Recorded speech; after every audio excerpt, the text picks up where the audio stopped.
have to answer. Should we always have a right to know? And is freedom of information always free? My mission is to find out. What's the Freedom of Information Act all about? Well, the Freedom of Information Act is something that gives all of us the right to ask the government to tell us what they've been up to. One of the great triumphs was when a series of local journalists all over the country uncovered how much snooping was going on of ordinary people for trivial reasons under legislation passed in the name of terror and serious crime. This has been uncovered by local journalists making FOI requests, and of course now the level of public concern has risen accordingly, and even ministers have said that this snooping may have gone too far. But with wide access come wacky requests. How much toilet roll does Downing Street use? The amount spent on Ferrero Rocher chocolates by the Foreign and Commonwealth Office? The number of eligible bachelors in Hampshire Police. So far, 78,000 pieces of information have been released. Public authorities have to respond to all requests within 20 working days. The process costs £35 million a year and involves 52 dedicated staff. And thanks to it, some interesting intelligence has been gleaned.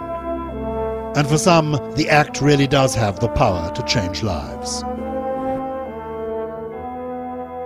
My mum, Pamela Northcott, was diagnosed with kidney cancer in 2005, and her oncologist wanted to treat her with a new cancer drug. Unfortunately, a board of people at her local trust said she couldn't have it. It was too expensive and she wasn't worth the money, effectively. I then spent a year fighting the system, trying to find out how they made that decision, how to change it, and the Freedom of Information Act was really important to me finding out that. How did the Act help?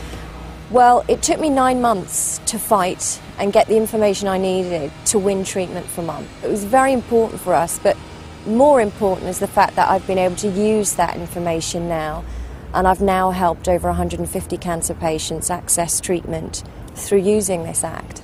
If we don't use it, we will lose it, and we won't know what we had until it's gone. The Freedom of Information Act. It's controversial, it has its critics, but it's here now. It's happening. And it's yours. Aren't always granted, though. No. And if they aren't granted because it's going to be too expensive or because it's regarded as frivolous, you can then appeal. And so there is a process, and there is a commissioner who will hear your appeal. If also it's regarded as too expensive, you can raise the money yourself to do it yourself. Okay. I mean, just one question remains unanswered. How many eligible bachelors are there in Hampshire Police? Not enough, apparently. No. According to the ladies of Hampshire, who would like more. No, they didn't get an answer to that, though, did they? They didn't get an answer to that. It was a foolish That request question. wasn't granted. It was a foolish Well, how do you separate the eligible from the ineligible? Yeah, and what are the criteria? another debate. There ought to be a commission. That is your next. My that is next your next assignment. Off you go to Hampshire. Andover. Here I come. If You've got an eligible bachelor working for Hampshire Police. we'd Do like get to in hear touch. from you, or indeed, if you think the Freedom of Information is working, or indeed it isn't, you can join a discussion on our blog at bbc.co.uk/